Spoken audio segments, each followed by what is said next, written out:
we spot that it is an assumption question. It is mentioned that certain organisms are meant for living in high pressure environments and that they cannot survive in shallower water. It's mentioned that this particular organism can exist at 1000 meters below sea level. However, in this particular year, the same organism was found at just 800 meters. So now 1000 meters, but in this year 800 meters. And then comes the conclusion, this part here, suggesting that this organism has grown less able to survive outside the high pressure zone. The missing link is clearly between this organism being spotted at a lower depth compared to what's the case now, and the conclusion that this organism has grown less able to survive in relatively lower pressure zones.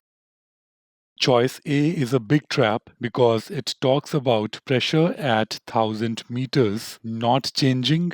See, the term used here is this particular zone, which is supposed to be the zone with crushing pressure. The definition of this zone may keep changing, as in the depths it represents may keep changing over time. So this answer choice does not affect the conclusion that our organism here has grown less able to survive outside this zone. Had this answer choice said at depths lesser than 1000 meters, we would have thought about this answer choice. A very interesting answer choice, a big trap. If you could eliminate this and through the correct reasoning, excellent job.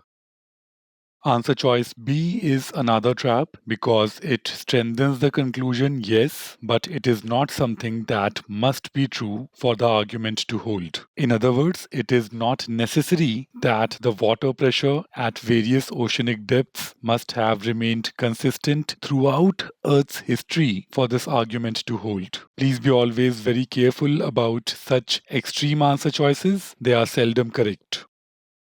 Answer choice C is another extreme answer choice in suggesting that no such organism has ever traveled as far outside the zone as this organism has. Once again, be wary of such extreme answer choices. This answer choice is particularly bad in that apart from being such an extreme answer choice, it neither strengthens the conclusion nor is something that must be true for the argument to hold.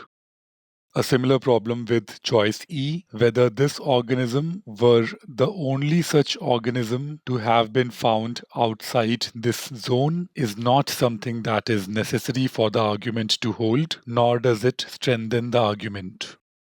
Answer choice D suggests that the specimen caught in this year was still living when netted.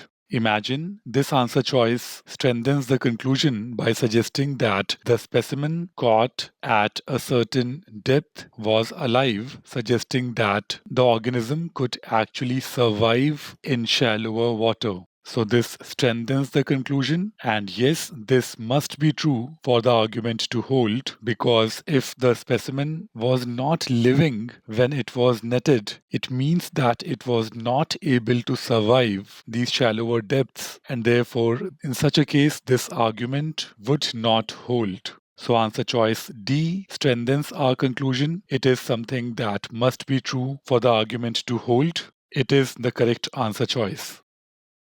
In case you selected choice A, the mistake you probably committed is that you did not go by elimination. Answer choice A is a huge trap. The mistake is not so much in selecting choice A as it is in eliminating choice D, which is a nearly perfect answer choice, not worthy of getting eliminated. The biggest lesson from this question is to always use such a grid and to go by elimination. D is the correct answer choice.